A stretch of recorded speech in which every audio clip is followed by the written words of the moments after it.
We hit Athens, Tennessee for the cruise-in out at Midway Milkshake. And while the lot was packed with chrome, 6 builds stopped me dead in my tracks.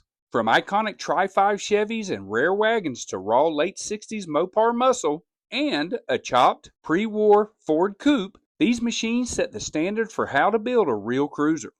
Let's break down the details. Kicking things off with the car that changed the game, the 1955 Chevy 210. Everyone talks about the Bel Air, but the cleaner, post-sedan lines on a 210 give it that true hot rod attitude. Look at the fitment on this build. The stainless trim is razor sharp, and that unmistakable egg crate front grille is pure mid-50s perfection. It's got the stance, the classic lines, and zero wasted fluff. Just an absolute timeless cruiser. Next up is automotive royalty, a 1955 Chevy Nomad. Finding a real Bel Air Nomad in this condition is rare.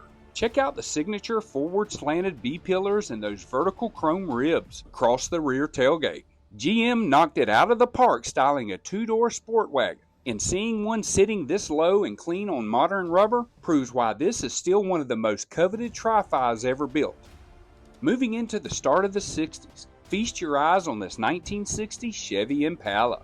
Chevrolet toned down the wild 1959 cat-eye taillights for 60, bringing back the iconic triple round lenses. They kept those massive horizontal batwing rear fins. The sheet metal on this car goes on for miles. The stance makes this thing look like a cruise ship gliding down the asphalt. Whether it's packing a classic 348 W Series or an updated small block, you simply cannot beat the road presence of a bubble top era Impala.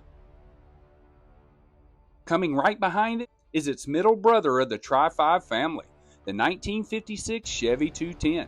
You get that wider, full-width front grille and the sweeping two-tone side trim that flows all the way to the back. A lot of guys sleep on the 56 compared to the 55 and 57, but dressed in this clean trim, it makes a killer case for being the best-looking year. Now let's switch gears to pure late 60s muscle with this 1968 Dodge Coronet 500. This is the B-body, platform at its absolute peak. The subtle Coke bottle quarter panels, that sunken aggressive front grille, and an unmistakable stance.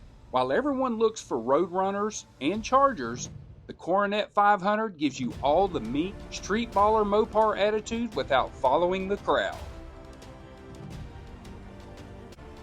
In taking the top spot of the day, we go all the way back to the golden era of hot rodding, a 1936 Ford 5-window coupe. Look at that transition from the iconic pointed vertical grille into those sweeping pontoon-style fenders. The proportions on a 5-window coupe are pure rolling art. However, I have to be honest, growing up as a kid, one of these sat in the backyard. Instead of having a wood fort or a tree house, I played in a rusty 36. Even back then, at 8 years old, I knew it was an absolute masterclass in traditional style. Out of these 6 machines, which one are you driving home? The 55 Nomad or the 36 Coupe? Let me know down in the comments.